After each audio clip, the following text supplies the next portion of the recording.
Good morning, my fellow Tottenham fans, and welcome back to the Irish Hotspur with your boy, Big Dave.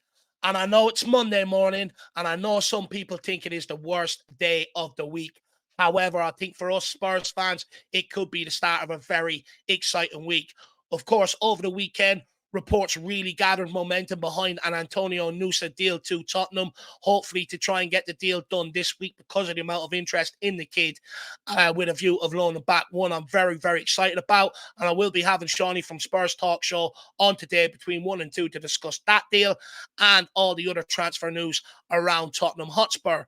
Also, the big elephant in the room, we are playing Man City Friday night under the lights in the FA Cup, which puts an end to the boring international break because we are back in action, baby, and I cannot wait for that. So a very big week for Tottenham Hotspur. And if we knock them out, last season's whole winners, of course, Man City, it'll only make the belief in the Spurs fan base 10 times bigger and really ramp up to sort of fever pitch, which is what we all want at the end of the day. But the reason why I've brought you all here today is actually, just quickly, if you are having a bit of a bad morning for whatever reason, just type in onto YouTube or Spotify, Bloodhound Gang, One Bad Touch, and thank me later. It's a song that you all listened to back in your 20s, if you're like me, maybe even before that, your early teenage years, and you all sort of goofed out to. So get that on, it'll put a smile on your face, and you can thank me later. But now, the reason why I've gathered you all here today is because we do currently have 12 players out on loan as it stands right now. Some, of course, that are looking to aid and continue the development and come back here in the summer and try and force their way into the first team, but also some that are looking to play for a move away from Tottenham Hotspur in the summer. And I think it's very, very important that we track their progress to see how they're getting on at their temporary homes for the season. Now, I know some people are going to say, Dave, 12 loans, that's an awful lot. Surely we're sort of on the edge of the limits now. Well, I can tell you the good thing is we're not. You're allowed 7 international loans, which is basically a loan outside of England. We're currently at 5 as it stands. And then you're also allowed any sort of domestic loans, how many ever you want. So we're well within the limitations right now. And I'd argue there could be a couple more out the door on loan before the end of the window.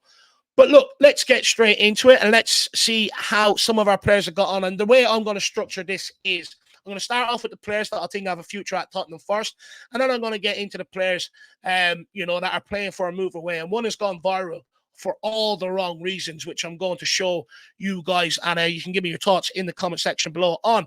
But let's start with the one and only Ashley Phillips. Now, Ashley Phillips, of course, off the back of an absolute superb debut last week, man of the match, started again for Plymouth in their 3-1 win over Cardiff on Saturday, played 90 minutes, picking up 1 yellow card. However, it was not without fault. On the 10th minute, Cardiff City had a corner. They swung it in. Ashley Phillips failed to go and attack it, allowing it to drop, and Cardiff City dispatched it home. However, the maturity and the composure of the kid, he did not let it affect his game, and he went on from strength to strength as the game went on, dealing with a very physical battle up against the Cardiff City striker. But also, very, very good on the ball. Plymouth fans are absolutely raving about his ability, and also starting the third goal with that pass out from the back. And like I said, Plymouth fans, I mean, one of them tweeted, it's hard to believe he's only 18 when he's playing like a 28-year-old.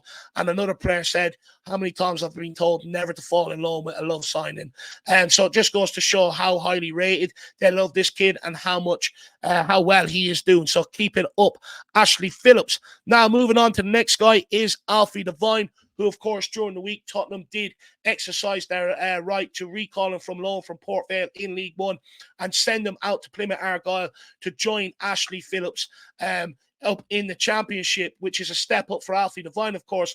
But the reason why I think it's a very, very positive loan move is the fact that Alfie Dein has worked with Plymouth manager Ian Foster in the past in the England underage setups, so he knows exactly how to get the best out of Alfie Dein.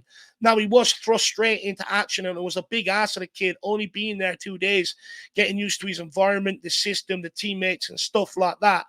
However, it took him 32 minutes to show that he is good enough to make the step up to the Championship with a superb assist recycling the ball, putting in a low cross for the onrush and Hardy to dispatch beside the Cardiff City goalkeeper. Also, there was a lot of industrious play by Alfie Dein throughout the game as well.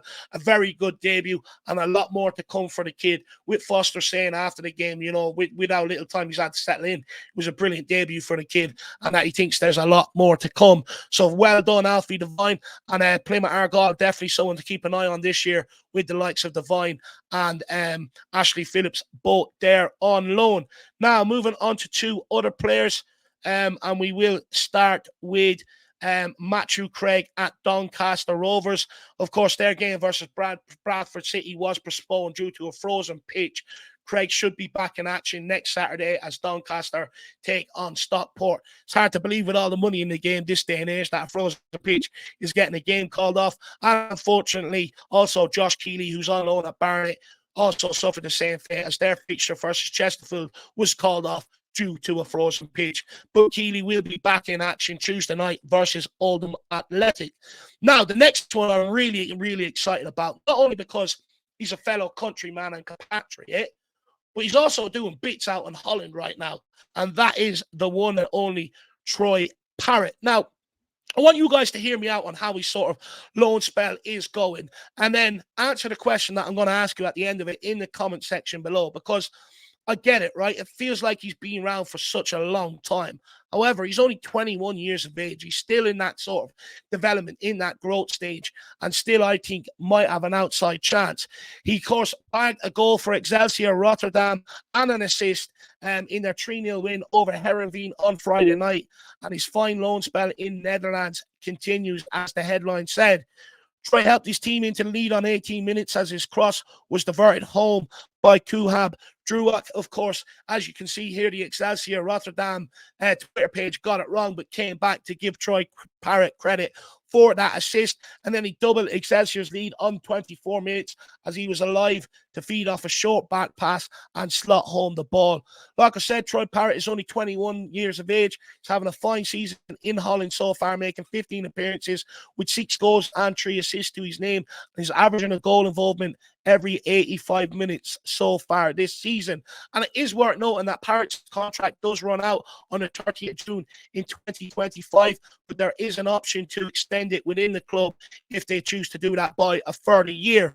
And Ali Gold said that Parrott is desperate to prove himself at Tottenham, but clubs in the Serie A and Championship are believed to be monitoring the situation. He also goes on to say the club are also keeping an eye on Parrott's development, with Andy Skolden travelling to watch Parrott 5 times this season and was also in the stands on Friday night. Now, what I'm going to ask you is, would you guys like to see Parrott given an opportunity next season, or even being brought on pre-season and given an opportunity? Please let me know that in the comment section below. And the reason why I say that is, I get he's been around a long time, but injuries have sort of hampered his career today.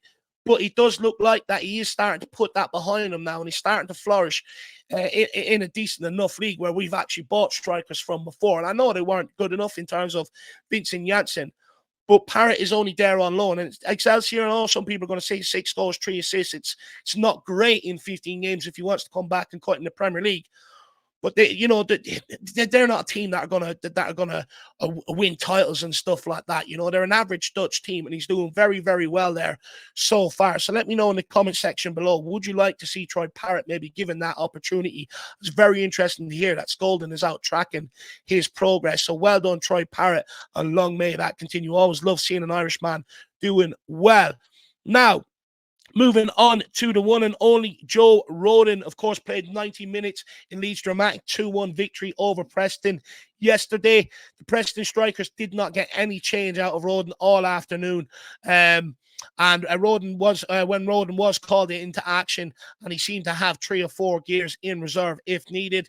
And on the ball, he took responsibility for dribbling forward and did it well. And that's according to Leeds Live, their player ratings. It is also worth noting that Leeds fans are absolutely desperate to sign Joe Roeder, especially if they get into the Premier League. However, they don't actually have a buy option included in the loan deal, so they will have to come and negotiate with Tottenham at some point if they would look to get that deal done permanently. Will they pull the option before January? Very unlikely. I'd say come towards the end of the season is when they might look to purchase Joe Roeder. But again, Guys, let me know, is Joe Roden one you might give an opportunity to next season as a backup player, considering how well he's doing at Leeds? Or are you happy that he's just doing well and that he has some sort of resale value to his name? Now, moving on to the next one, of course, is Sergey Regulon.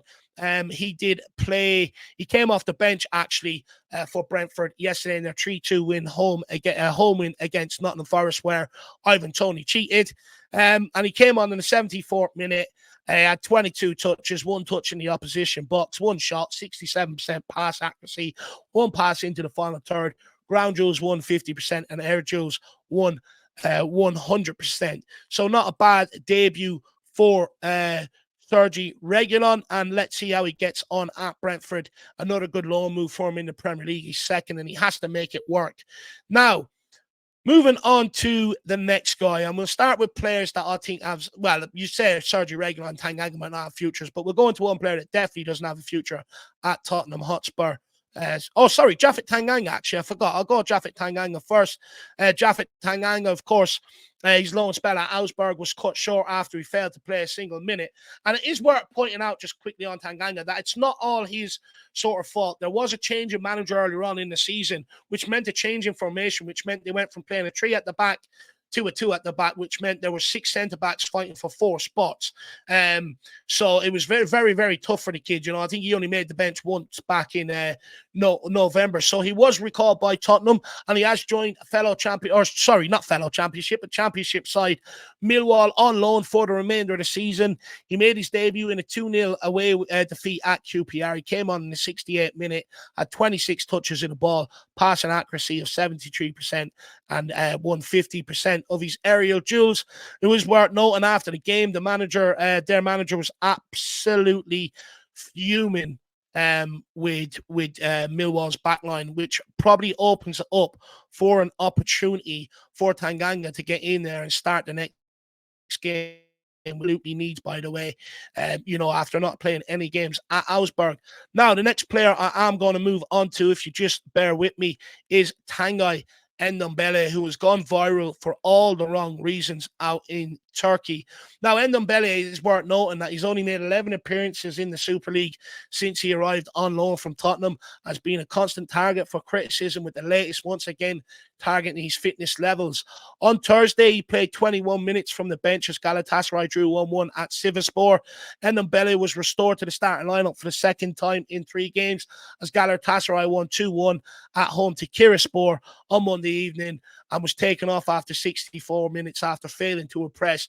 And he actually came in for a lot of criticism after that game, with one journalist writing, "I don't understand the preference for Ndombele instead of Demirabri, who has been in form in recent weeks. Ndombele can only play in the wrestling team in this form," which is absolutely crazy. I mean, people think the English press are hard.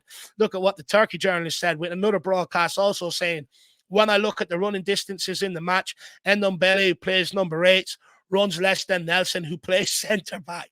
I mean, absolutely brutal on Ndombele out there. And then this is where this latest video comes from, where he's gone viral. Ndombele played in Galatasaray's 4-1 cup win over Umraniye, where he came on after 61 minutes for Victor Nelson, who actually, if you remember, was linked with a move to Spurs last summer. And from what I gather, did not do a whole lot, and like I said, has gone viral for all the wrong reasons. And here's an image of him struggling to get around the pitch, playing for Galatasaray. This is how sad it's become with all the potential he possesses. But let's have a look. Here he is. First of all, I mean, it's absolutely pathetic attempt of running around trying to get in. But look how overweight the guy is. And look, I mean, I know some people are going to say, "Dave, that's rich coming from you," which I totally understand. However, I'm not paid 200 grand a week as a professional athlete. When it comes to Ndombele, I mean, there's also a side-by-side picture, which I probably should have went and got for you guys and flashed it up on screen. But where he was at Tottenham compared to where he's at Galatasaray, I mean, it's absolutely night and day. You can see there, as you can see in the picture in the thumbnail, he's way overweight for a professional footballer. I mean, it wasn't so long ago. I mean, what was it? The Galatasaray manager was absolutely fuming at him. They had Ndombele on a diet, and he just ordered a burger and broke his diet, which they weren't too happy about as well. So not going good for Ndombele whatsoever out there on loan at Galatasaray. What we're going to do with this guy in the summer, I have no idea. I don't know who's going to touch him now. I think it might come to a point where we're going to have to look to maybe sort of mutually terminate his contract, because that is not good enough. That's absolutely disgraceful from Ndombele. Also worth noting that Eric Dyer started on the bench for Bayern Munich in their 1-0 loss to Wolfsburg, and no surprise, remained on the bench, didn't see one single minute.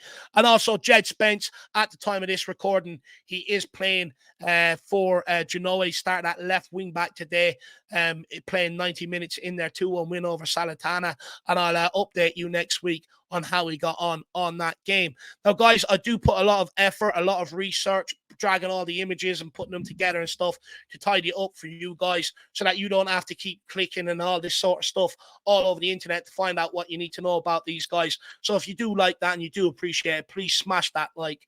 Please share it out to other people if you want them to see it as well, or feast their eyes on it. And also make sure you smash the subscribe button if you're new. But most importantly, give me your comments on the Ndombele situation. What do we do with it now? And stuff like that. But guys, have a great day. See you back here at 1 o'clock. As always, come on, you Spurs. In the mighty hands we trust. We never stop.